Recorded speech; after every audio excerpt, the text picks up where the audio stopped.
Hey everybody, it's another quick take this week, and this time I'm taking a look at the 4-hour epic of Zac Snyder's definitive cut of Justice League. In particular, I'm looking at the MVPs of the film, Ray Fisher and Ezra Miller, or Cyborg and The Flash, respectively. Now, if you want to see Zac Snyder's Justice League completely spoiler-free, you may want to come back to this video later. Now, for those of you who have hung out on my Twitch channel, you know exactly how I feel about Zac Snyder's DC films. So brace for impact when I say, I kind of liked it. It was far from anything Marvel has ever produced and far from a perfect film. In fact, I could argue that there are 3, maybe even 4 films somewhere in there, but that's a rant for another time. But yeah, I liked it. And not just because we got more Batfleck or less Henry Cavill suffering from severe after effectsitis. No, what I liked about this film is we got a Flash and a Cyborg that wasn't unnecessarily benched as they were in Joss Whedon's theatrical cut. First, let's address Cyborg, played by Ray Fisher. Now, Fisher has been at the forefront of controversy concerning his treatment from DC Entertainment's Jeff Johns, DC Film President Walter Hamada, and second Justice League director Joss Whedon. And watching Cyborg in the Snyder Cut only gives Fisher's case more credence. In Whedon's Justice League, Cyborg comes across as a USB stick with a brain. And that's about it. Snyder's Cut gives him a backstory, along with a deeper dive into his abilities. One of these abilities is a matrix-like construct where Cyborg interacts with other technology hubs and even AI as a fully rendered version of his human identity, Victor Stone.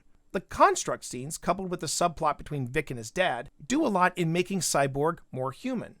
These strong connection points between Vic and the audience are notably absent in Whedon's cut of Justice League. Then you have Ezra Miller's Flash.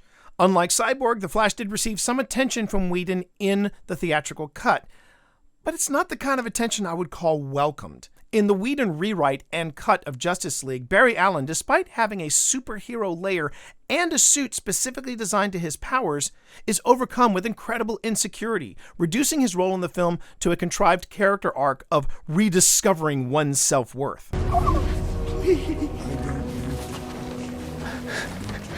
Right, okay, yeah, here's the thing.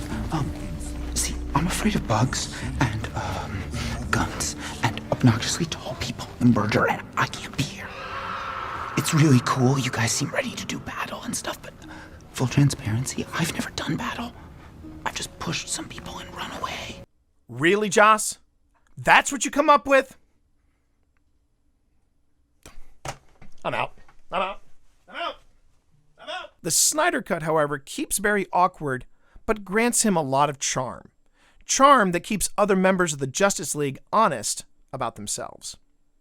Snyder's Cut also features a Barry Allen who fully grasps his powers and understands the physics involved with the Speed Force. Instead of insecurity, we get a Flash that knows if he pushes himself to his limits, conditions with space-time change dramatically.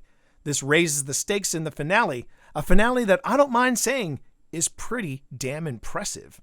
There's a lot to talk about with the Snyder Cut, both good and bad. But what people should be taking note of is the real injustice dealt to Ray Fisher and Ezra Miller for the Whedon cut. It's a delight to see in Zac Snyder's Justice League 2 performances restored to what was originally intended. Good job, guys. Good job. And there you have it, a quick take on the Snyder Cut, and it wasn't even 4 hours.